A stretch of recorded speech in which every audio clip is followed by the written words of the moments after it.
Hey, good morning. Welcome to the 5 a.m. Mester Scrum Show. Hope you're doing well. Oh, it's a rainy, cold week here in Philadelphia. My family's sick. I would have done a show yesterday. But you know what? You make excuses for doing something like, I'll do it next. I'll do it next. There's always something going to come and drag it on. So, I coach myself all the time and I mess up every once in a while. But you got to do it when you got to do it, right? I had to go to the doctors. I got my fair skin, get it checked out. You don't want to know about all that stuff, though. But I will say they froze, dried all my sunspots, and then my face wasn't looking too good. So I said, I can do it a show. But today is Wednesday. We Team Wednesday, HR Wednesday, where we talk about teaming activities, HR stuff here on the 5 a.m. Mester Scrum Show. And today I want to talk about bringing new people on your team and onboarding and having them do documentation, updating documentation. I was reading Dan Martell's book, Buy Back Your Time, and he talks about hiring people and how do you get them to be more productive quicker, right? And that's part of buying back the time. You may not think about it, but the quicker your team is up to speed and doing stuff, your new hires, the quicker you can progress. And he talks about a lot of things. So I want to talk about something I've been doing for years is encouraging my new hires to help with the documentation. So we're going to get in that today on our show, on our We Team HR Wednesday here on the 5 a.m. Mester Scrum Show, where we try to bring ideas and tips and tricks from an agile perspective in business so that you can bring value to your customer, not work so hard to bring that value to your customer and have a little fun along the way. So in his book, he talks about Dan Martell's book, Buy Back Your Time, one of his points he makes about when you hire people, how do you get people up to speed quick enough to buy back your time? You're hiring someone to help. And one of the things he talks about is have them do the documentation, have them update documentation. And I'm going to put a little more twist to it. So, and I'm going to do another show next week on HR on onboarding process. And Leila Hormozi, she talks about onboarding a lot. If you ever listen to her stuff's great from a COO, Chief Operating Officer perspective. She really does a great job. And I'm going to talk about that next week in our show. And don't forget, if you know any veterans, I am offering coaching for 6 months for 5 veterans if they would like to sign up for it. Still got a couple spots left on that one before the end of the year. And I don't know, something good to do and give back to people. Anyway, so let's talk about HR, HR onboarding and bringing a person on the team. What do you do? HR hire somebody, they get you on the team, you're bringing them on. What are you doing? Well, and I'm going to talk more about that in the HR onboarding process. But, you sit them in front of documentation or you have them pick up a new tool or a new application or a new coding language or a new skill that maybe your team does something in a certain way and you want the new hire to understand how your team does this. Part of that involves documentation. Sometimes, and there's a notification. If you are subscribed to the 5 a.m. Mester Scrum Show, whether it be in Facebook, YouTube, or LinkedIn, you should probably get a notification that we just went live. So it's coming. Delayed, though. It took a while. But we are live. And again, if you comment, I will see the comments. One of the things that I try to get my teams to do, and sometimes managers do it, sometimes Scrum Masters, sometimes they don't, sometimes team, because as a coach, I can just kind of advise and say, why don't you do this? Because in the long run, you'll get a better, quicker, faster production, and they'll memorize stuff. We tell people all the time, well, how do you remember stuff? How do you learn stuff? Well, one, you learn by listening and watching, observing, right? 2, you then have to record it somewhere. So you do that hand gesture. We talked about that many years ago on when I was doing my TIR stuff, thinking in, what was it? Thinking in results, right? Part of it's the handwriting. When you do your 10 things, you write it down because when you write it and think it sticks to your brain. But then also recording it to share with other people. And part of the way we grow as people and become more progressed in what we do is how we share with others. If you just absorb stuff, but you never share it, kind of like I had to do in the show, you don't grow, you don't understand it, you don't get a deeper knowledge because now you're challenging stuff. Oh, I absorbed it. Oh, now I got to transmit it back to somebody else. A whole different story, right? So one of the things I encourage all my teams to do when they're onboarding people and they're learning new stuff, or maybe there is no documentation. So one, if there is documentation, maybe there is no documentation on what they do. I always challenge, well, when you're teaching them something we don't have documentation for because we did part of our definition done, maybe we didn't do the documentation, or it's before Agile, before you met me, and I'm like, well, why aren't you documenting your stuff as you go? And then they start documenting it, and maybe there's some pre-life, and you never go back. You never go back in time to document everything. It's a waste of money, waste of effort. Only document it if you end up then touching the code or that part of the effort. Never go back and touch old stuff, old code. Try to write document. Oh, we need the doc. No, just forget it. Let it go.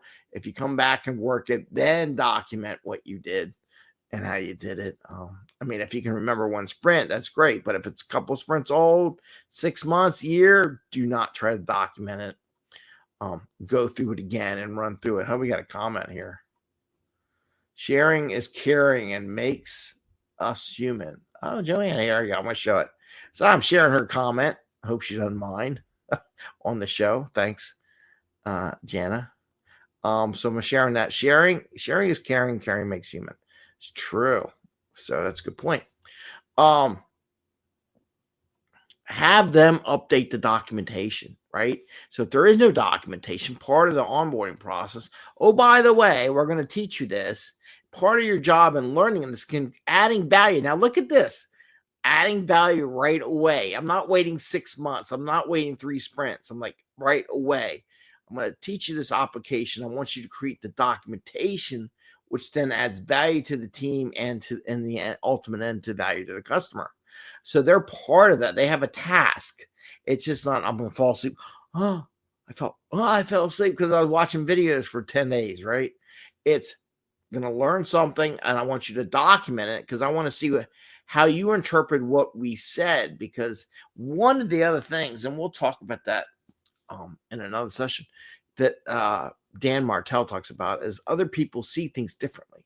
So maybe when they document it and you go back and look at it, so, that was a good point. I didn't think about that. Maybe next time I show someone how to do this, I got to include that, or you missed something. And why did you miss something? Because I forgot to tell you about it. By the way, if you hit this button, the whole thing blows up, something like that. You forgot. So you get that capability where they're now coming away with something. They feel like they're adding value. It encourages new onboard hires to be a part of the team because they feel like they're contributing, because they don't feel like they're contributing when all they're doing is absorbing training. Sorry, it's the truth, right?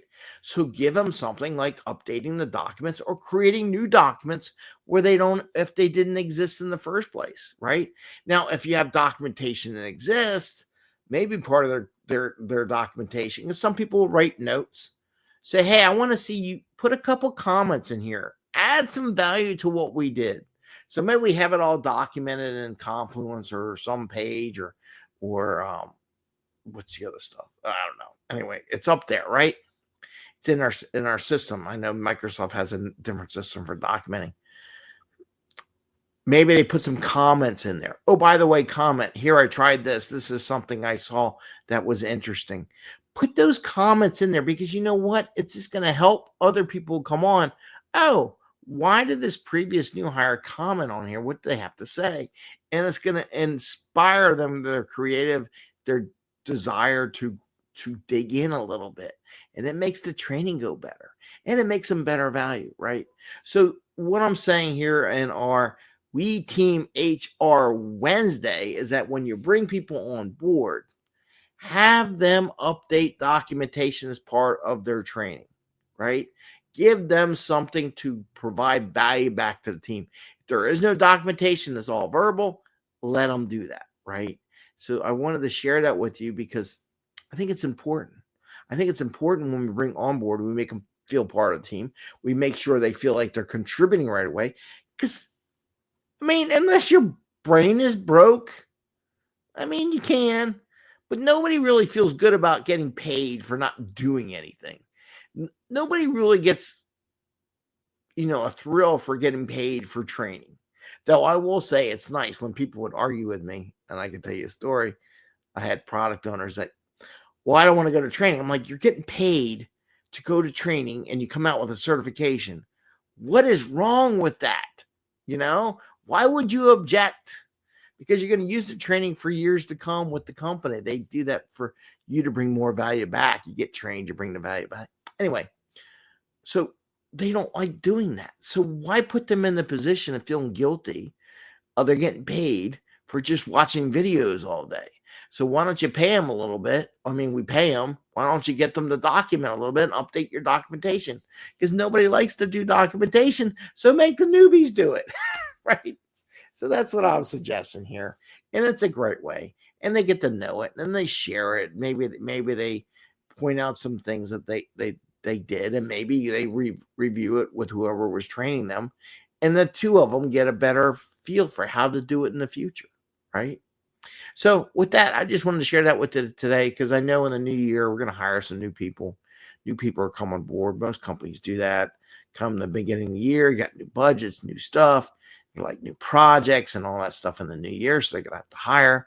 So this is something I wanted to share. And I'm going to share something in next Wednesday's video to talk about hiring and onboarding and stuff like that too. So with that, I want to wish you all a great day. Happy scrumming. I hope you feel good. A lot of people in my household are getting sick. Eddie just got done with the flu, or not the flu. He had pneumonia, actually. It got really bad. So I'm like, stay away, stay away.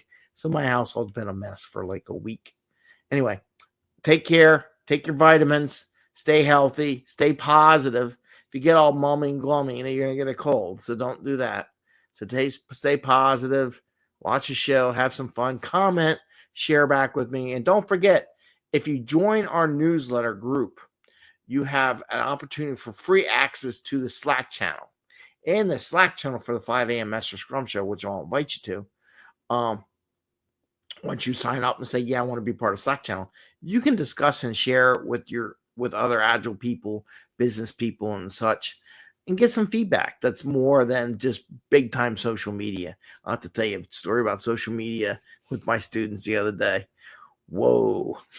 Anyway, a great learning experience for me.